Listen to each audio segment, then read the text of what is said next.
আজকে সায়ন বৃদ্ধাশ্রম গানটা বাজাবে। তোমরা যারা নতুন গিটার শিখছো, যারা শুধুমাত্র একটা কিংবা দুটো কর্ড ধরতে শিখেছো, কর্ড চেঞ্জ করতে খুব গানের সাথে প্রবলেম হয়, মানে ফিঙ্গারটা ঠিক তাড়াতাড়ি পৌঁছায় না একটা কর্ড থেকে অন্য একটা কর্ডে, তো তাদের জন্য এই টিপসটা। তোমরা বৃদ্ধাশ্রম গানটা বাজানোর জন্য ই মাইনার ধরবে, ই মাইনর, শুধুমাত্র ই মাইনার একটা কর্ডেই তোমরা গানটা পুরোটা বাজাতে পারবে। স্টামিংটা হবে down down up down up. তো down down up down up করো।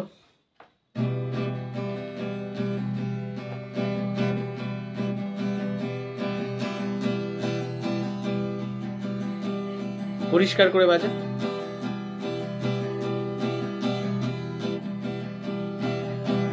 ছেলে আমার মস্ত মানুষ, মস্ত অফিসার, মস্ত ফ্ল্যাটে যায় না দেখা এপার ওপার, নানান রকম জিনিস আর আসবাব দামি দামি, সবচেয়ে কম দামি ছিলাম একমাত্র আমি।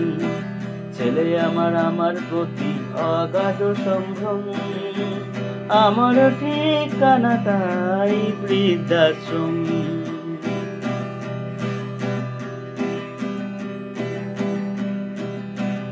আমার ব্যবহারে সেই আলমারি আর আয়না, সেসব নাকি বেশ পুরনো ফ্ল্যাটে রাখা যায় না।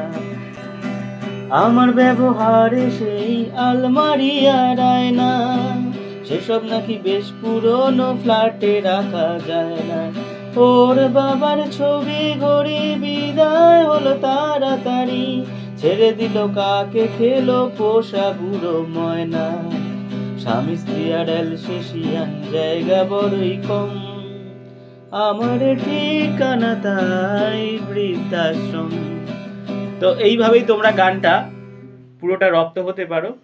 এই তালটা যখন চলে আসবে, তোমরা নিজেদের মধ্যে একটা ফিল আসবে, তখন তোমরা গাইতে পারবে।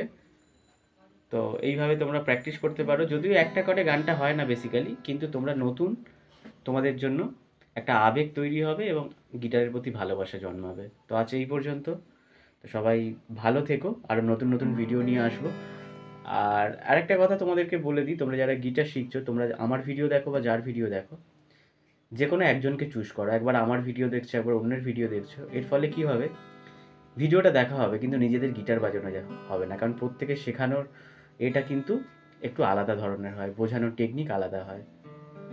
আর যখনই তোমরা ভিডিও দেখবে, ভিডিওটা মন দিয়ে পুরোটা দেখো। হয় দেখছো টাইমিং দেখে কেটে কেটে দেখছো, কারণ গিটার শিখতে গেলে ভীষণ ধৈর্যের দরকার। আর মন দিয়ে দেখতে হবে। যে কোনো জিনিস শেখার জন্য বা জানার জন্য ধৈর্যের দরকার। তোমরা যদি পড়াশোনাও করো, সেটাও কিন্তু মন দিয়ে ধৈর্য ধরে করতে হবে, না হলে কিন্তু ভালো রেজাল্ট করতে পারবে না। তো আজ এই পর্যন্তই। সবাই ভালো থেকো। Thank you so much.